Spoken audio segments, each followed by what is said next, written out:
Olympics! What is up, guys? It's Big Man Chief Man here, and welcome back to another video. And today, I'm going to be doing the Olympic book tag. Now, I was unofficially tagged by Jess. I think that's her name.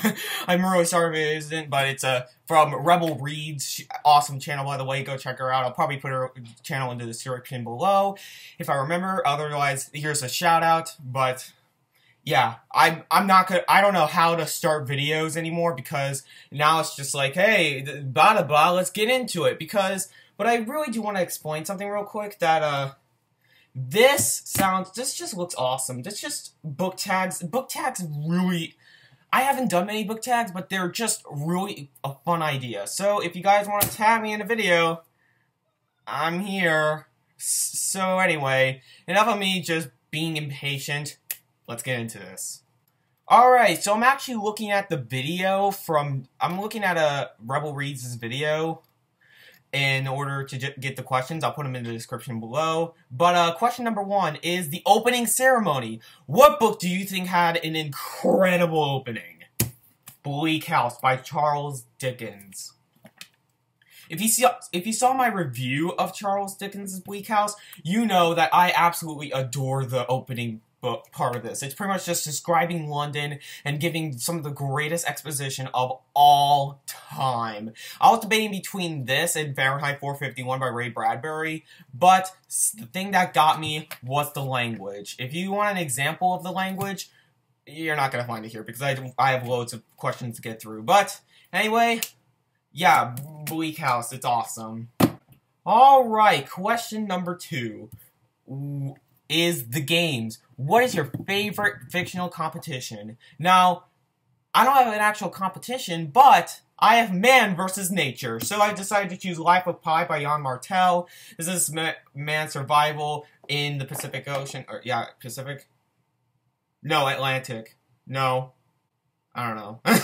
I'm so bad with remembering this. But, this book was really good, and it's one of my favorite survival stories, so if you want to check out Life of Pi, it gets a recommendation from me, so yeah. Man versus Nature, that counts as competition, doesn't it?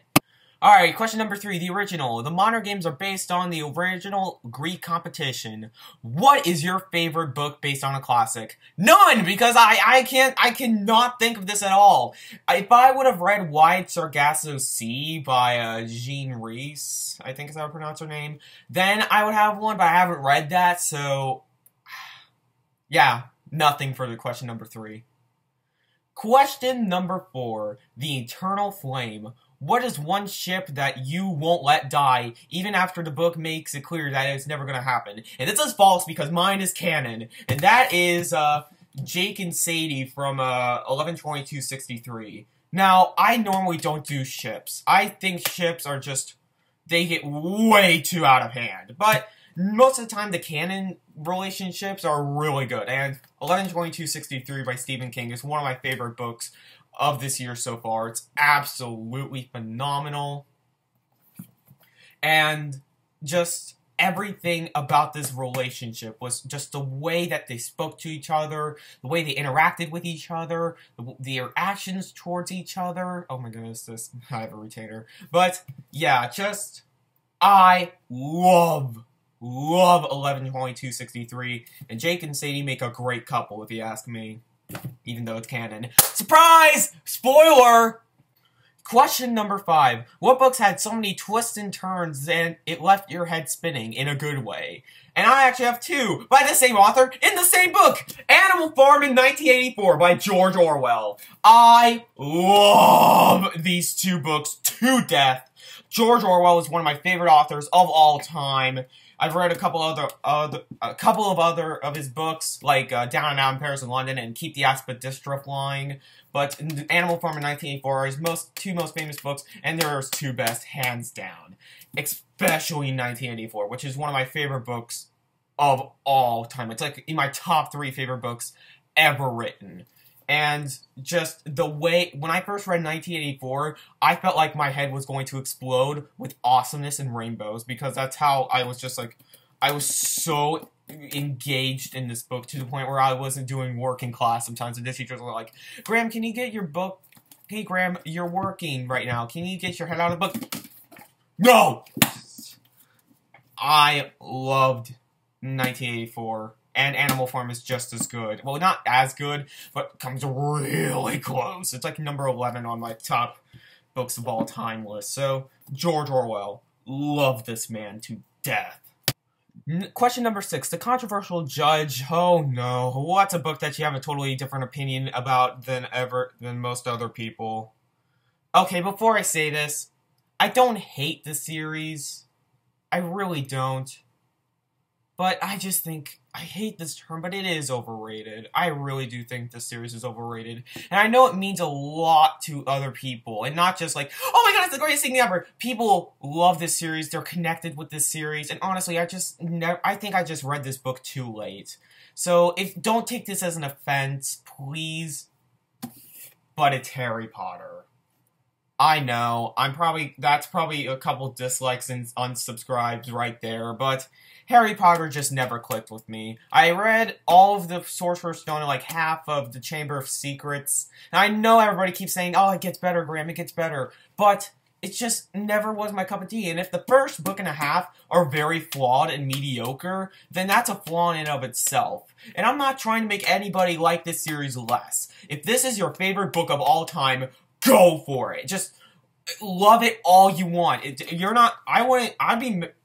I'd probably feel the same way about me loving Catcher in the Rye and To Kill a Mockingbird in 1984 and Moby Dick. So go ahead and love Harry Potter all you want, but don't try to force this down my throat because I just wasn't the biggest fan of it and was kind of disappointed with it as well. Question number 7, Beach Volleyball. What is your favorite fictional duo? That is hands down, I'm not counting relationships in here, so that is hands down George and Lenny from Of Mice and Men.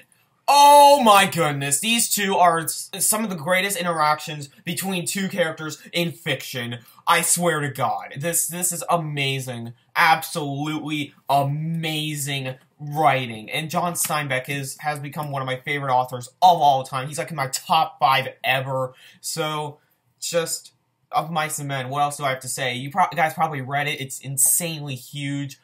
I love Of Mice and Men. It's one of my favorite books of all time. Though it recently got beat out by East of Eden, which is so amazing. Question number 8. Weightlifting. What is your most massive book on your bookshelf? The Collected Works of William Shakespeare. This is 1,200, and let me get the exact number, 1,229 pages long. Now, this doesn't feel like that risky to me because I love William Shakespeare now, but yeah, William Shakespeare is absolutely amazing. If you haven't read any of the Shakespeare plays, stay away from Romeo and Juliet and like Taming of the Shrew and stuff like that. But like Hamlet, King Lear, Julius Caesar, The Tempest, Richard III, read those 5. They're absolutely amazing. So William Shakespeare, this is my most massive book on my bookshelf. All right. Question number 9. What is a book that you tore through with the world record speed? Now, it says, tell us your favorite Olympic sports. I'm going to just say swimming because I'm in America and Michael Phelps and all of those swimmers are huge here. So, technically, it'd be 11/22/63 because I read it in 2 days because that book was just so amazing that I had to know what was happening and I practically read it all day. But the longest book that I've read in a single day was Middlesex by Jeffrey Eugenides.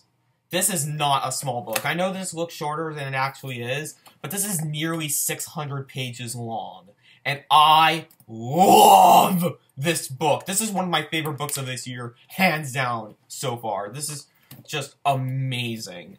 So Middlesex by Jeffrey Eugenides. If you haven't read Middlesex or anything by Jeffrey Eugenides, hop on it. Stay away from the marriage plot. I've heard that's awful, but the Virgin Suicides I've heard is great, and Middlesex is obviously great. So if you haven't read Middlesex, it's amazing. That's why I tore through it in record speed. Question number 10, Synchronized Swimming. What is a book series that you kept reading even though you didn't have any idea why? Oh my goodness, I just got that pun with the Synchronized Swimming. Ulysses by James Joyce. I have a slight idea why I wanted to read the whole thing of this, because I didn't want to just say, oh, James Joyce is awful without reading this. But my god, was it awful. Just don't read Joyce. He's awful. In my opinion. Question number 11. The Tortured Fan. What fictional family, group, nation, organization, or character do you irrationally root for, no matter how many times they break your heart? Holden! Holden Caulfield from The Catcher in the Rye. I know that's technically not what the question is because it's like a group, but I can really find a group that I can really say, oh, I'm embarrassed to like this. Holden Caulfield is my favorite character of all time, but sometimes I kind of get a little cringe because, oh my goodness, if you look at Holden Caulfield, he is the most unlikable person on the face of literature, but at the same time, he's written so beautifully, so brilliantly, so amazingly, that you can't hate this guy. In fact, I love Holden Caulfield on a critical standpoint, but on a personal standpoint, I wouldn't be shocked if I'd push him off a cliff, except if he gave that Catcher in the Rye speech, then I'd be like, you poor thing. But yeah, The Catcher in the Rye, it's my favorite book of all time, so you had to see it coming, and Holden Caulfield is definitely a conflicted character of mine, even though he's my favorite character ever. Question number 12, Closing Ceremony. What book had an ending that just blew your mind? This isn't the very ending of this book, but it's in the second half, and that is the court scene from To Kill a Mockingbird. Best scene that I've read in 2016. Best scene I've read in 2016. Hands down, if you haven't read To Kill a Mockingbird, what are you doing? It took me a long while to finally pick up To Kill a Mockingbird, mainly because I had to read it for school, and I wanted to wait to study it before I read it. So, yeah, To Kill a Mockingbird, it's a masterpiece, and the court scene only made it the masterpiece that it is. Without the court scene, this book wouldn't be nearly as good as it is, but the court scene is one of my favorite scenes in literature. And question number 13, Relay Lace. Who do you tag? Now, I tag anybody that would like to do this tag, but yeah, I'm just going to leave it at that. If you want to do this tag, just do it. I don't care. Just do it. Just have fun with it. So, that's the video. I hope you guys enjoy. Comment down below if you want me to do other tags. And as always, I'm Mega Man Chief Fan, and I'll see you later, guys.